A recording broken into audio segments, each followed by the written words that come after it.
Okay, we're back. I'm George Yates, and this is Justice for Y'all, as Greg Hall, my producer, likes to call our show. Justice for All, and we're here for the next hour, and it's been a really great last hour. Thank you for being on the show, Professor. Hello? Hello? Uh-oh. Thanks for being on the show with us today, Professor Gottschalk from University of Pennsylvania, and we've been discussing her book, Caught. And right before the break, we were talking about everybody in grade school remembers, de Tocqueville, Alex de Tocqueville, Democracy in America from the 1830s. He was fascinated by American society in general. And maybe, I guess this is a twofold question. Are we just Americans just more violent than Europeans? Our prisons have been this way for many, many years, according to Tocqueville's observations. What's your take on all that? No, I resist the idea to understand mass incarceration or the lack of dignity in our prisons to say that it all goes back to that there's some primordial stain on American culture or American politics that we can't get out of. Let's remember that mass incarceration is a recent phenomenon. It's only the last 40 years that we've had this rise in the incarceration rate. So that to blame it all on culture or that we're just a more violent frontier society, the research doesn't support that in many ways. And as I said earlier, it's not so much about the culture, but it's about the institutions in the United States. And there, our institutions are exceptional because when the population doesn't like a criminal or doesn't like a criminal act, then there's a possibility to act on that vengeance and not have barriers or institutional barriers to that vengeance because we elect our judges, because we elect our district attorneys. Well, we do have a lot of guns in society, though, right? We've always been a gun culture, and we have a lot of people serving time in our state and federal prisons who've been involved with guns. Haven't we always had a lot of guns? Why is it that it's only been mass incarceration in the last 40 years? Haven't we had gun crimes for many, many years? And what, people just didn't get locked up for them, or what? I mean, Switzerland has a lot of guns. Israel has a lot of guns, but they don't have mass incarceration. Mm-hmm. Well, what is it about our system that are their prisons better than ours? If you go to Europe, if you go to let's say France or Switzerland, are their prisons better than American prisons? And if so, in what way? That's a good question. I think it's important to realize that the overarching ethos in many European countries is that people go to prison as punishment. People don't go to prison for punishment. So the punishment is taking liberty away from someone, but maintaining their dignity and their sense of citizenship as much as possible. So, for example, I've visited prisons all over the world, but I'll give you the example of visiting the main prison in Berlin. You have guards who are highly educated civil servants, longtime employees. They treat the people on the inside as if they are citizens. People are allowed to wear their street clothes. You see piles of fresh fruit around. People are doing meaningful work. If you come out of prison and you had a job in prison and then you're out of prison and you don't have a job, you qualify for unemployment insurance. If you're working inside the prison, you get vacation time. When you're inside the prison, you are afforded many of the same workers' protections that you would have on the outside. That's very different than in the United States, where people may make 10, 20, 30 cents an hour working a job inside of prison and have no Social Security benefits, no unemployment benefits, no special care for their safety. So we had, for a long period of time in the federal prison system, a recycling program that was incredibly dangerous to both the people incarcerated and also the correction officers who were working there. And it was a long period of time before it was brought up to the standards of recycling of computers on the outside. Well, that's fascinating because our prisons here, with the exception, I do know that in some of the federal prisons, the entry-level ones, I would say, or the minimum security prisons here are actually not so bad from what I hear. I don't spend a lot of time going to the prisons. Usually once I defend my clients, they go off, and I don't spend a lot of time in the prison myself. But We have some pretty bad conditions in our local prisons and in our state and federal prisons, don't we? It varies greatly, and as one person said to me once, if you've seen one prison, you've seen one prison. And so that the variation can be enormous, and it can deal with how much does the state invest in its prisons, what's the quality of the management in the prison, what is the prison population, what's the quality of the guards, is it a private prison, is it a public prison. So again, we have that great variation, but I think if you ask me, would I rather serve time in an American prison or a German prison, it's no question I'd rather serve time in the average German prison than the average American prison. Well, there's a recent report I just read in Thursday's New York Times, a report about mass imprisonment and public health. Mm-hmm. And there's a new a book out, or I guess it's a report out by the Vera Justice Institute, I guess it is. So it's a serious public health problem, isn't it, our prison system and our mass incarceration state? Well, at so many levels, all right? So prisons have become our main mental health institutions now. So we have more people serving mentally disabled people, seriously disabled people, serving time in prison than we do housed in state mental health institutions. And many of these prisons are ill-equipped to take care of so many mentally ill people. And these are the people who often end up in solitary confinement just because they're mentally ill and they have trouble following rules. And once they're in solitary confinement, they decompose even more. We also have not very good tracking of public health. So someone will be in prison. They may be starting to get treatment for HIV/AIDS or for diabetes or something like that. They come out of prison. They don't have health care. They don't even have proper identification that they can even sign up for health care if they qualified for it. And then we also don't have, while they're in prison, we may have good tracking of their diseases. When they come out, they may fall under the county health system rather than under the correctional system, so we may not be tracking their diseases. And also, prisons are breeding grounds for communicable diseases, everything from HIV to tuberculosis.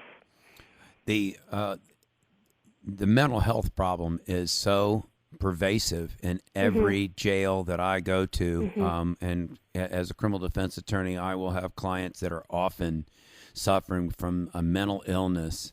They'll get locked up in the local jail. You'll get them evaluated and so on. They really don't belong there. I mean, my first thought is I've got to get this guy out of this jail and into over into the mental health facility. They don't belong in this jail, and yet they end up staying there because trying to get them committed over to the other system is so difficult. And there are no beds. And there's no beds, and you know, and maybe they don't quite fit the criteria for insanity, you know, because I mean it's a very high bar. You find that by the time they get in the jail and they get stabilized, they're competent, so you can't get them declared incompetent, and then maybe they just didn't quite meet the definition of insanity. Yet they're suffering from so many different mental problems, substance abuse problems going along with that. And they're ending up in the jail where they don't belong. And then we have, it seems to me that we've got a process in America where we lock people up in the prisons. It's just this big melting pot. Let's just throw them all in the prison. And yet the drug person, you know, the drug user should probably be in a rehab. The mental health person should be in a mental health facility, and then the violent criminals need to be housed separately from everybody else. But I guess we just don't have the political will to do that. Is that what you're? Am I fair? Is that fair to say? I think the problem is even worse. Some of the best research we have now says that prison actually can cause mental illness. That many people who have been in prison have post-traumatic stress disorder.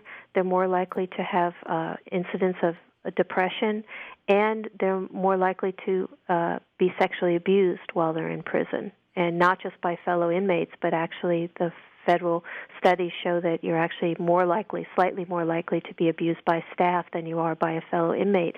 So it's not just that we have a mentally ill population, we can't find anything to do with them, so we put them in prisons and jails, but by virtue of being in prison and jail, you're more likely to have these mental illnesses or to have pre-existing mental illnesses that are exacerbated by your time in jail.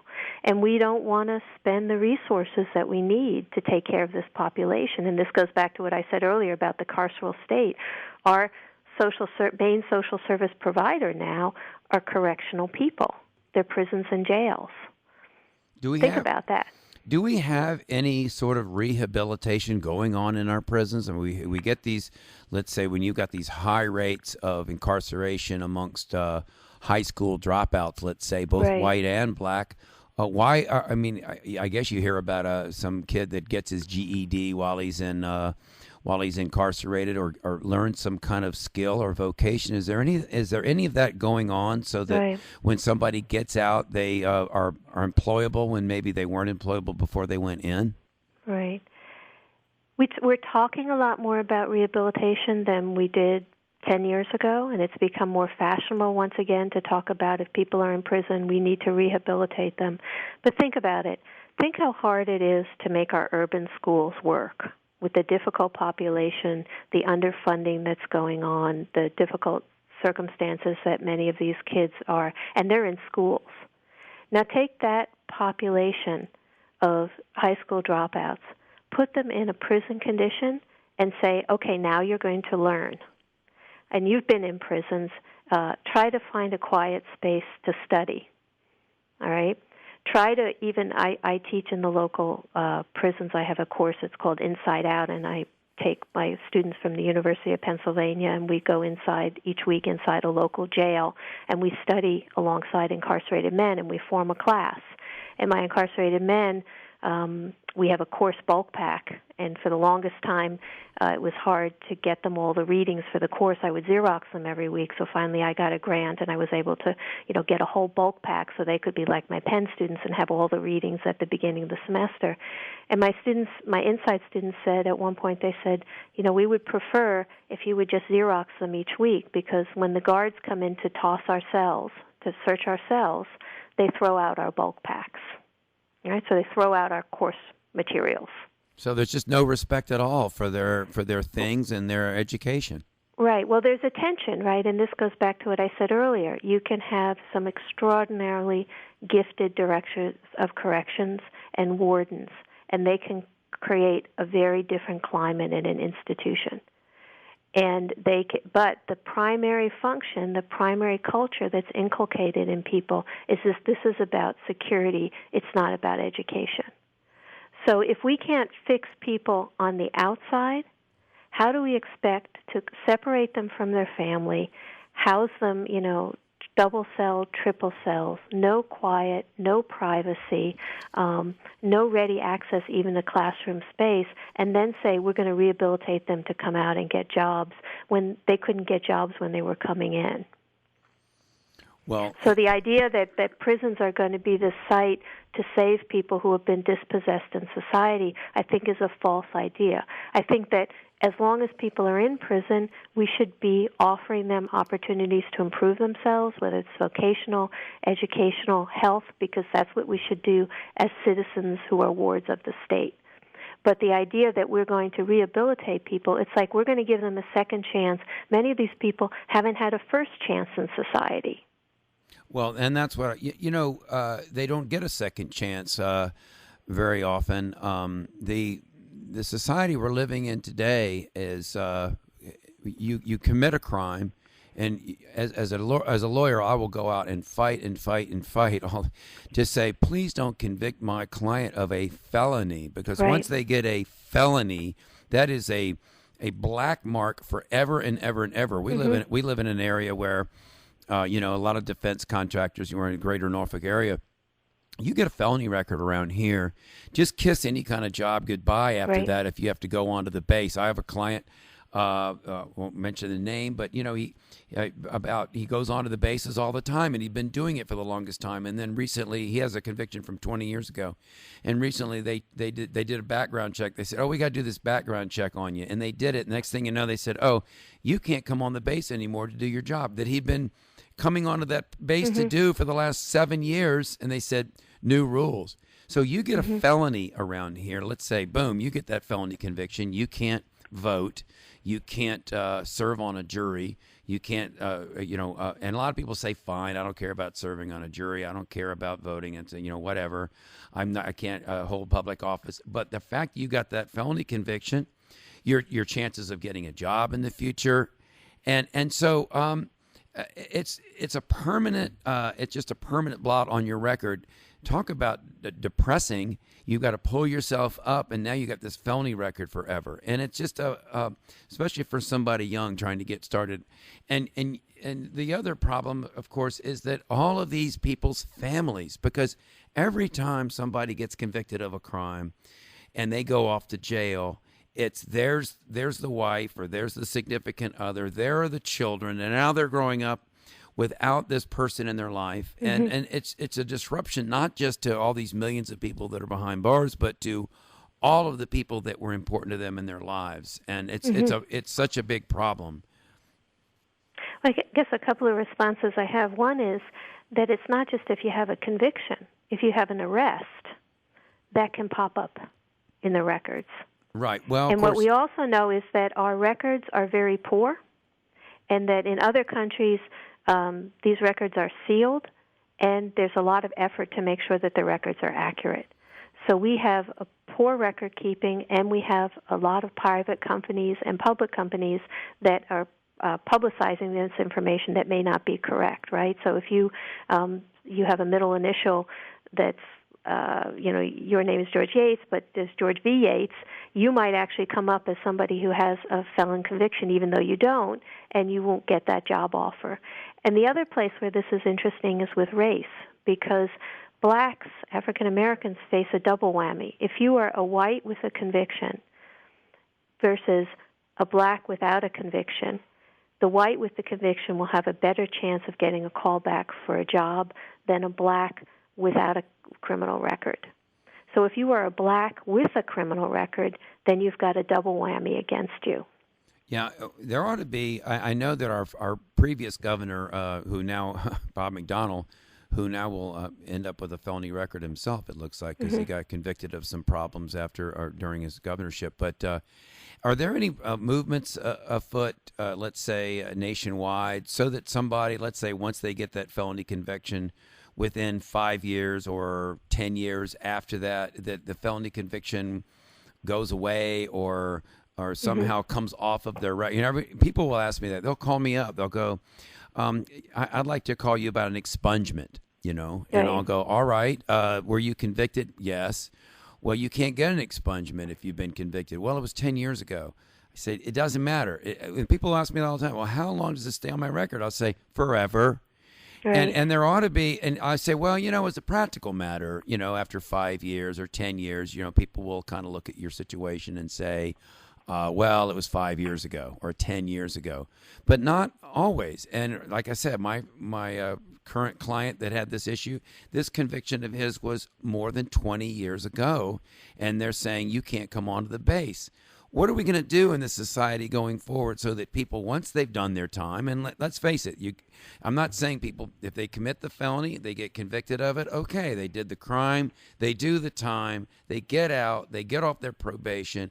At what point can they get this off of their record? Have you done some research into that? Is there anything going forward where people can remove that stigma? Yeah. There's some states now that are pushing for legislation to expunge records. The problem is that we have so much that's in these private databases that you can't readily expunge that. So if we had a good public database and it wasn't available to private companies, right, that just freely, then you could say, okay, we have this expungement system and we can control this system.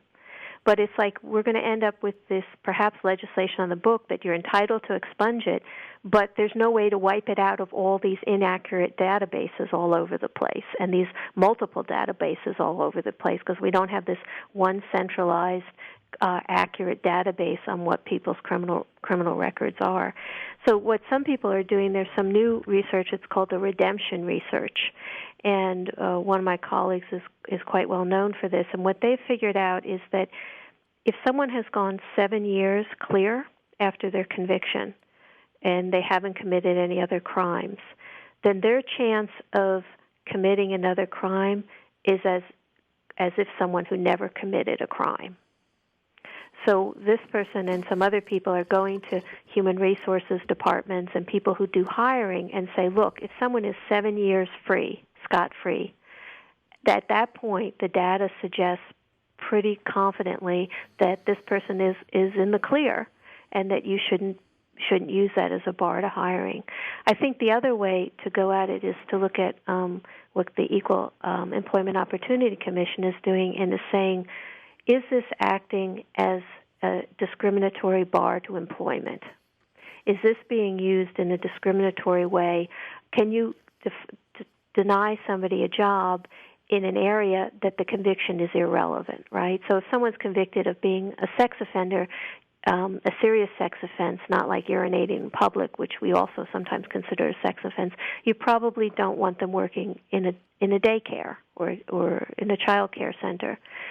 But somebody who's convicted of a minor theft, there are many jobs that person can do that you should not bar them from doing that job based on the conviction. And so we've had some cases now where the EEOC is being more aggressive about saying that these bars to employment are actually being operated in a discriminatory way, and that actually putting public businesses, private businesses on notice that you need to be more discriminatory or discreet in how you use these bars to hiring.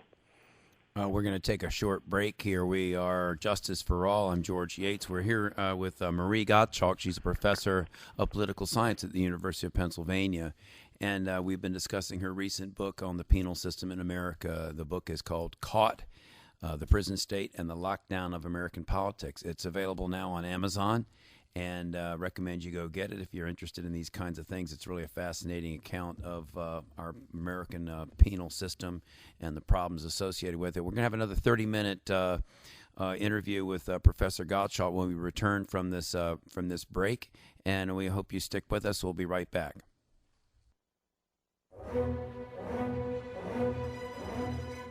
The place people look to for their holiday light needs is Inter-Ray Outdoor Lights. Let the professionals at Inter-Ray decorate the exterior of your home and business without you lifting a hand. Get $100 off a $1,000 purchase. Call 355-5276 and log on to interray.com. Light up your home or business this holiday season with Inter-Ray. Call 355-5276 today.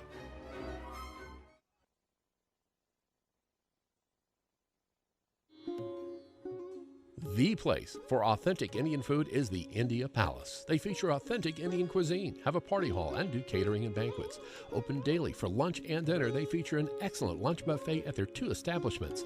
Visit the 2 locations, 1437 Sam's Drive in Chesapeake off Battlefield and 5600 Virginia Beach Boulevard. Online, IndiaPalaceVB.com. On Facebook, look for India Palace Virginia Beach and India Palace Bar and Grill. Call 410-1183 for the India Palace. The restaurant we've all been waiting for is here. Introducing Ipin Mano Kitchen. Critically acclaimed chef Silva Sennett and his culinary team specialize in new American Asian cuisine. The very best in Chinese, Japanese, Thai food with an American flair. Open daily for lunch and dinner, Ipin Mano Kitchen is located inside the Patrick Henry Mall in Newport News. Call 249-0033 and log on to ipinmanokitchen.com. Find them on Twitter at Ipin Mano. If finances are holding you back from enrolling your kids or grandkids in private Christian schools this fall, call the radio station at 488-1010. We have a partnership program with several schools on the peninsula and the south side that allows us to offer a 35% discount off tuition for preschool through the 12th grade. Give us a call today at 488-1010 or visit our website at tuitionsolution.org.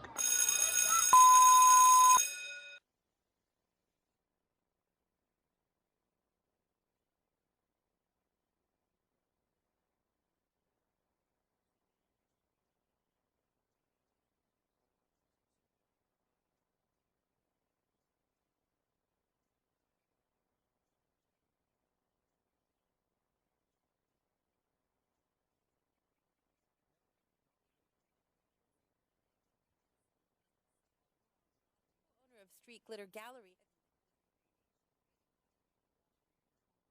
It's okay.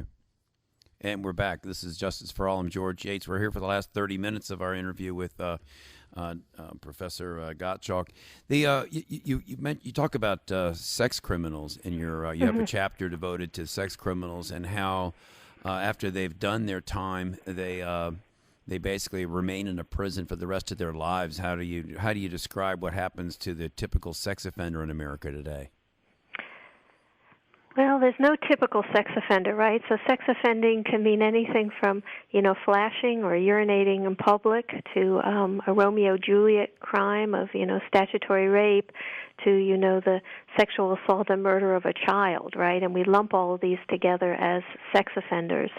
But when many people today are optimistic that we're at the beginning of the end of mass incarceration, I think that people should look at the dynamic growth of sex offenders and people who are serving time for sex offenses. In some prisons, it's as many as 30% of the people inside.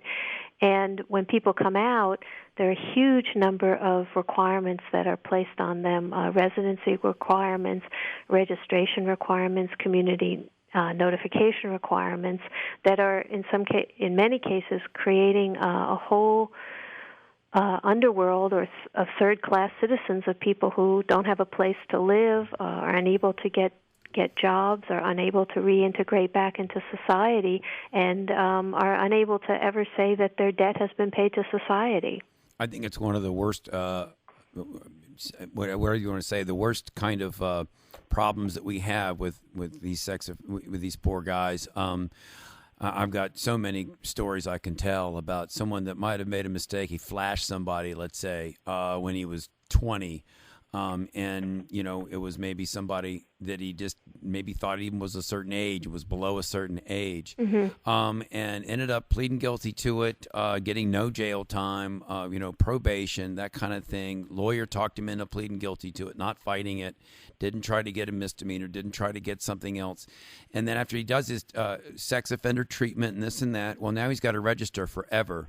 And then they might even go get married, have a child, and then they find, wait a minute, I can't go to my kid's school, I can't go to her play, I can't go trick or treating too, because Halloween is a big lockdown time for sex offenders. All of it. They cannot ever be a full citizen again. They got to register their pariah in the neighborhood. And what they did was so minor, they're being thrown in with a serial rapist or someone else who might have done something particularly heinous. And as you say, it could be something like I say, flashing. And I've seen this in my career. When it first started, this whole registration thing, it was a violent sexual offenders. And then little bit by little bit, they have they've increased the number of categories to where just about almost any kind of a crime involving any kind of sexual, as you say, I'm not sure urinating in public qualifies in my state, but just about everything else. You can have somebody, as you say, that mistakenly has sex with somebody that's 14, says she's 18. It's not a defense. If he ends up getting that conviction, he won't be able to be a normal father anymore. It's one of the big problems that we've got, and your book does address that. Is there any, and I guess politically that's probably never going to change because there's not going to be, I don't think that sex offenders have much of a lobby working for them in Congress or the legislature, do they? Well, if I thought things were never going to change, I would stop writing books.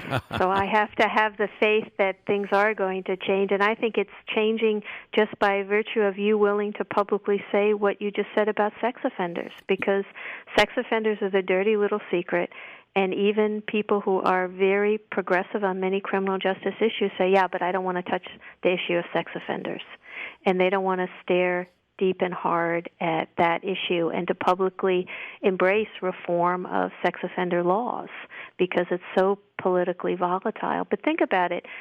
My estimates are from my research that 1 out of every 160 adult men now is a registered sex offender in the United States.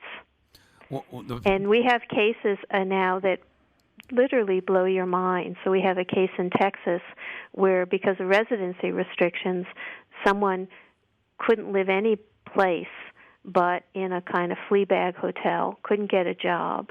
then couldn't afford the Fleabag Hotel anymore, so moved to his parked car in the parking lot of the hotel. And then the authorities said, oh, but you didn't re-register properly your new address, so we're going to send you back to prison for many more years because you didn't have proper registration. Or we have all of these sex offender registries, but we don't want to invest enough time in even maintaining them and keeping them up to date. So we can have a case of the 18-year-old having consensual sex with the 14-year-old 25 years ago. On the sex offender registry, she's still 14, but he's in his 40s now. And it looks like he's a 45-year-old man who had sex with a 14-year-old because we don't update the registries. Yeah, and I'm just going to say I have 3 daughters of my own, and I am the first to say I want to protect them from any of this kind of thing. But I do believe that some of the offenses, I don't have a problem with registration in of itself, but it should be more discerning, and it should be more, I should say, specified to certain types of offenders, and there should be a mechanism for them to get off the registry. That's all. I mean, I think that after a period of years, like your research showed 7. Perhaps for some people it should be 10, even if it's 15, but at least they have a light at the end of the tunnel so they can say, fine, if I'm on my good behavior and I do everything I'm supposed to do, then I can get off this registry and so that I can become a full citizen again at some point. I think that making this a lifetime sentence is just unfair, inequitable, I think it's just wrong, and I wish something could be done about it. But it's not only that it's wrong, it's stupid. Because if we care about public safety, we're sending the wrong message to people. Because the idea of many of these registries is that sex and these restrictions on where people can live is that the biggest threat to you or to your daughters is some stranger is going to sexually abuse them. And so it creates the idea that if we put these restrictions on them, we don't let them live in certain neighborhoods, we keep those bad strangers away from our good daughters or our good children. And it creates a misconception, and the fact of the matter is that most serious sex offenses happen by somebody that you know. Right.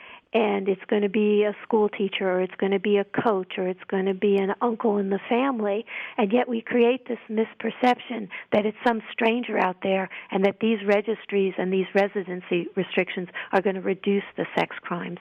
The other way that it is dangerous is that by pushing people to more marginal places in society, not having a home, not having respect in the community, not having neighbors, not having a job, not having a way to earn an income, these are all things that what we know from the research is more likely to lead to people recidivating on sex crimes and leading to them not reintegrating into society, and that we actually may increase the number of sex crimes rather than reducing them by putting people in this marginal status in society.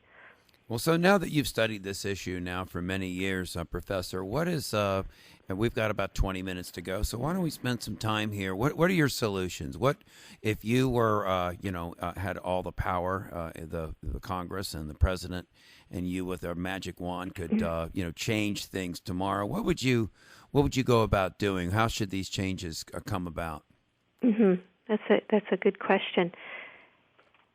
We certainly need, and it's a several-part solution, we have to have real serious sentencing reform. We have to end mandatory minimums. We have to get rid of 3 strikes and habitual offender laws. We have to get rid of truth in sentencing laws. We have to restore parole and make everyone have a chance to a meaningful parole. We have to abolish life in prison without the possibility of parole. Now you can say, well, given the polarization in Congress, given the polarization in state capitals, that it doesn't take a PhD in political science to say that legislation is not going to go through. So essentially you're giving us a wish list of things that are never going to happen. And the second part of my solution is to say that even without legislation, enormous changes can happen in the system. And it's about changing the culture and the sensibilities of people in the system. That look at the Rockefeller drug laws that were passed in 1973, the toughest drug laws ever in the history of the United States up to that point, and many states copied that. passed in 1973, but for most of the 1970s, they didn't lead to an increase in incarceration on drug offenses. Most police, judges, prosecutors were opposed to the Rockefeller drug laws, didn't think they were a good idea. And it was only when you got certain politicians like Mayor Koch and a new governor who was bent on building prisoners that suddenly the sensibilities and the culture changed, and police and prosecutors, judges began using their discretion in a more punitive way rather than using it in a less punitive way. So there are many places in the system I identify in the last chapter of the book where prosecutors, police, judges, the Federal Bureau of Prisons can use their discretion in a way to send fewer people to prison or to release people sooner. So, for example, the Federal Bureau of Prisons has what's called a second look provision, and it allows judges to look at somebody who's been sentenced for a certain period of time and take a second look and say maybe that person deserves to be released.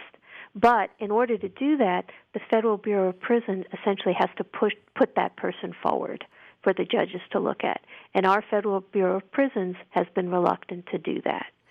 Likewise, the Federal Bureau of Prisons and many states have compassionate release policies. People who are elderly, people who are sick, they can choose under issues of compassionate release to release them. And these regulations have stayed moribund on the books. I think the most important area is prosecutors. As the late William Stuntz of Harvard Law School said, prosecutors are the real lawmakers of the system. And that what we've seen is a massive power of discretion flowing from other pieces of the criminal justice system into the prosecutor's office. And we've had some maverick prosecutors who have decided we're just not going to prosecute certain crimes, or we're not going to throw the book at them in a three strikes kind of way. We're going to use our discretion in a less punitive way. But unfortunately, we don't have enough prosecutors who are stepping out in that direction. So it's a twofold thing where we need sentencing reform, but we also need, prior to that, because of the logjam in the state capitals in Washington, we also need all the people in the criminal justice system beginning to realize that mass incarceration, locking so many people up, is not enhancing public safety, and that it is at their disposal to use their discretion in a different way. Well, I'm sure that you do run across some kindred spirits or people that are of like mind with you. I know that for many years you would hear from federal judges that just deplored these mandatory federal sentencing guidelines, and it went on like that for years. A couple of judges even, resigned because they said, I don't feel like being a judge anymore because I'm not even allowed to be a judge because of these mandatory guidelines. And then along came Booker in 2006, Booker versus United States, that said, well, wait a minute, these mandatory sentencing guidelines are unconstitutional. So that changed because I know I started practicing law in 1982, and in 1987, we ended up with these federal sentencing guidelines. And for almost 20 years, almost 30 years, right? 87 to 06, 20 years. We got stuck with these mandatory sentences that And so that has changed a little bit, that now judges can deviate downward from the guidelines. But they've been reluctant to. They are reluctant. The research, right? They can deviate, but they remain reluctant to deviate. And they are reluctant. I've noticed that in some of these child porn cases now across the country, we've talked about that a little bit, that's becoming a much more prevalent trend that they're deviating downward. In some of the drug cases, they're deviating downward because there's a trend in that direction generally. And so I think that we're kind of in the, hopefully, and more judges should deviate downward from the guidelines. But you're right, they're not doing it probably as much as maybe they should going forward. So, but as prosecutors get the message, and as judges get the message, then perhaps if the legislatures don't have the political will to do so, at least the other two branches of government can begin to bring that down. You talk about restoring parole, and that, of course, is going to take acts of legislatures as well. Have you seen that anywhere where once parole has been abolished anywhere that it's been restored? Is that going to happen, or has that happened? Well, it's interesting because we're seeing now in California that Governor Brown has been much more willing to parole lifers. So in the Tough on Crime movement, one of the things that happened is that parole boards became stocked with many more political appointees rather than sort of neutral professionals, and also that after parole boards would make a recommendation, governors would have to sign off on that. So the governor would be almost personally responsible for every parolee who stepped out and who might commit a crime afterwards. And we've seen some bold moves now by Governor Brown, a dramatic increase in his willingness to parole people who were serving life sentences. And once the parole board in California has okayed these, his predecessors, Governor Schwarzenegger and Governor Gray Davis, were unwilling to sign off on these lifers, and now we're having hundreds of lifers who are being paroled in California. I think the other thing that we need, it's not just about judges and prosecutors behaving differently, but politicians have to begin to educate the public differently about these issues. And when crime will happen, and one of those many hundreds and hundreds of parolees who come out, one of them will commit a serious crime. And it doesn't mean that the whole system is at fault in some kind of way, and that we should indict the whole criminal justice system and create the idea that every parolee who comes out is ready to shoot a cop. And that is often kind of the knee-jerk response that we get from politicians when a parolee comes out and commits a crime.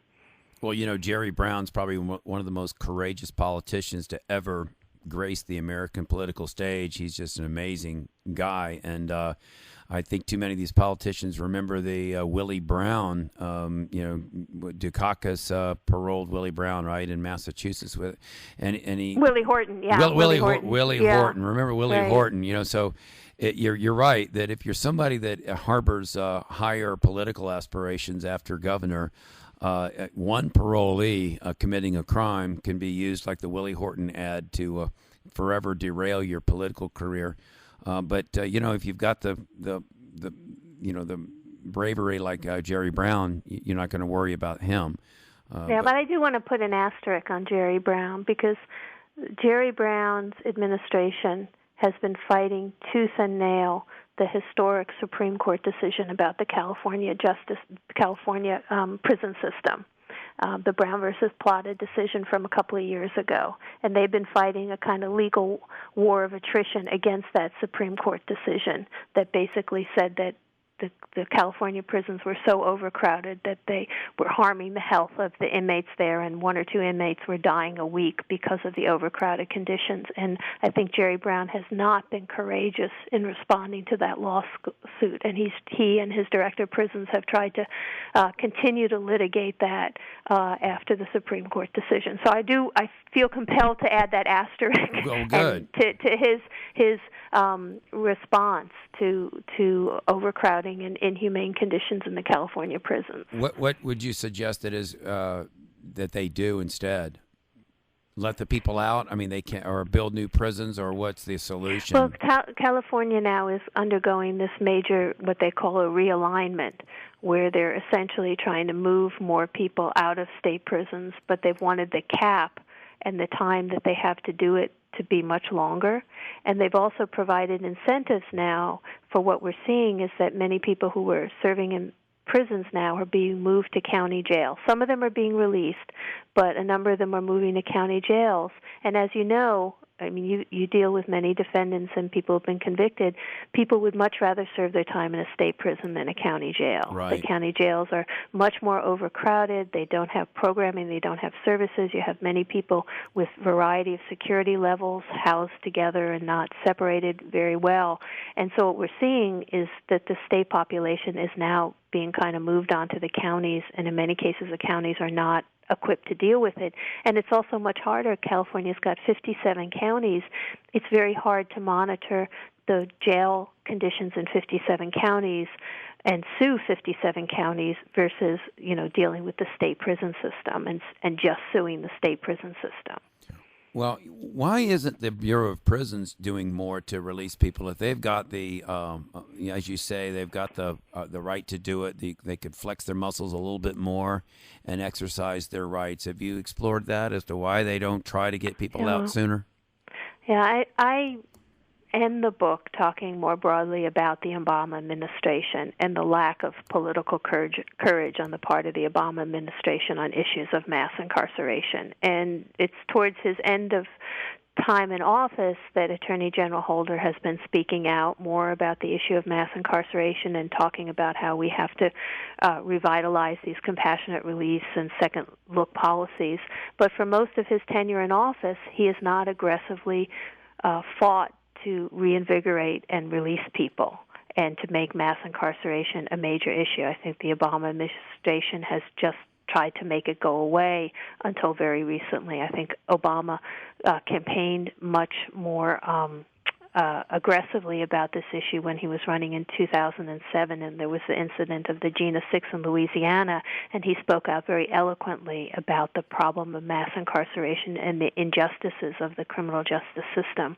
But since then, it's fallen upon his attorney general, and really only in the last year to 18 months of Eric Holder's tenure has he become more outspoken. What's been more traditional for the Obama administration is every year the Justice Department has gone to Congress with dire predictions about how much larger the federal prison population is going to become and how many more beds they need, and asking, like in 2012, for another $300 million for the federal prison system, which pales in comparison with the $60 million that Congress was going to okay for reentry and second chance funding. So this is just another one of the great disappointments that many of us who supported Obama in 2007, 2008 have been so disappointed with his governing style is so different from his campaigning style, and probably one of the reasons why he's lost so much support even among the people that supported him. Well, I'd like to think people are turning away from him because they care so much about mass incarceration. I think this is just one of a litany of issues. And I think, you can connect the dots between mass incarceration and I'm surprised you haven't asked me about Ferguson. Well, but these are not two different things. And that when I talk about the carceral state, we're talking about a fundamental questioning of the legitimacy of basic political and legal institutions in the United States right now, and that there's a fundamental questioning of the fairness of the police, the fairness of the grand jury process, and the fairness of who are sent to prison and how long they're sent to prison. And Obama has not been leading. He has not been stepping out on that issue. And even when he knew on Monday that decision was coming down, it was surprising at what a lame statement he had in response to that. Well, I think that there's just been let's talk about Ferguson a little bit. What's your read on Ferguson, and how does that relate to the mass incarceration book that you've written?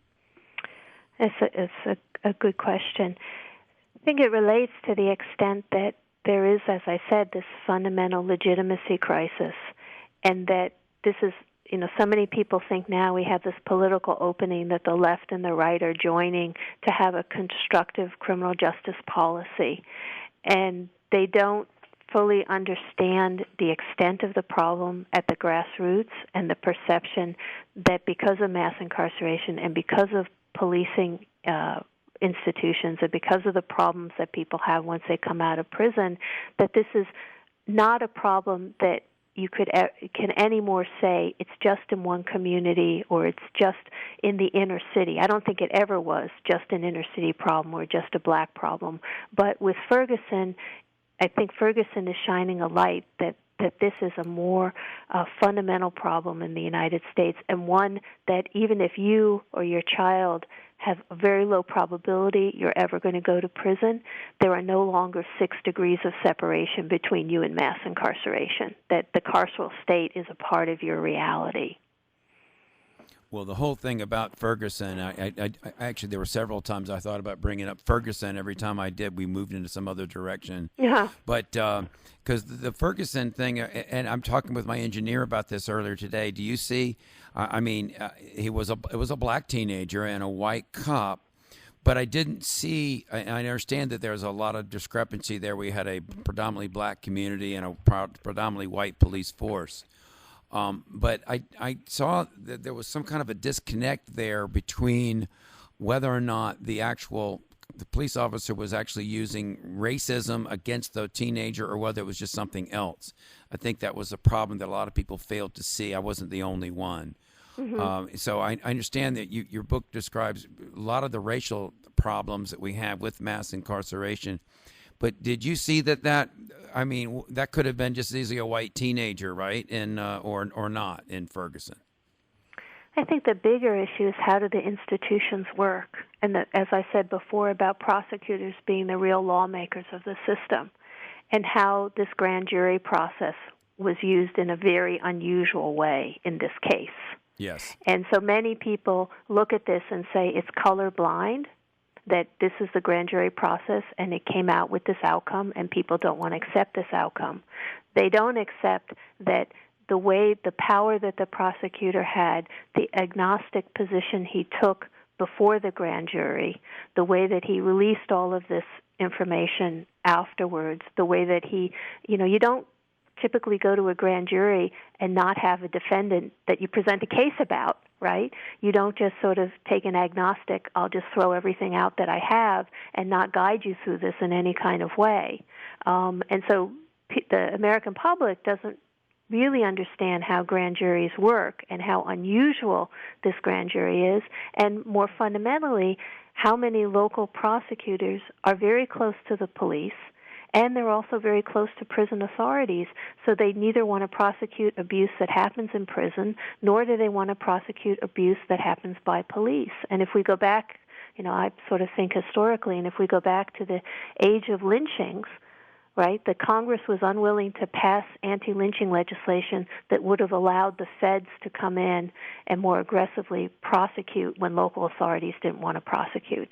And with these police killings, in a similar way, we need these federal standards and special prosecutors to come in because in many cases local prosecutors are incapable of prosecuting it, just like they were incapable of prosecuting lynchings 100 years ago. Yes, and that we're going to have to leave it right there, and I think that's probably the lesson of Ferguson is there probably should have been a special prosecutor in that case, so that in the event, if there had been a special prosecutor in the case and there had been no indictment, I think there would have been more transparency and more of a feeling of fairness as opposed to the way it was done. Is that fair to say? Right, and people would have more faith in the institutions. Right, exactly. Well, we're going to have to leave it right there. We could go a whole other hour and talk about Ferguson, Professor. I'm too bad we didn't start on it sooner. Right. No, but Ferguson has been talked about enough, exactly. Maybe. So I'm really, thank you so much. For those who've just joined us, this is Justice for All. We've spent the last 2 hours actually talking with Professor Marie Gottschalk from University of Pennsylvania, a professor who's just written this book, Caught: The Prison State and the Lockdown of American Politics. And so thank you, Professor, for joining us. Okay, so she has just gone off the air. So we're going to call it a day there, ladies and gentlemen. So thank you for joining us. I'm George Yates. This is Justice for All. Why don't you join us again next week on Saturday from 2 to 4, and we'll have another great guest like Professor Gottschalk. Boy, that was a lot of content. We could have gone a whole other hour with that lady. She was really great. So we'll be back next week from 2 to 4. If you didn't get this show, the entirety, you can get it on my website at ghylaw.com. We'll upload that. You'll probably get that by tomorrow. That's ghylaw.com, and you can get this show in its entirety or any of my other shows. So you have a great week, and we'll see you next Saturday.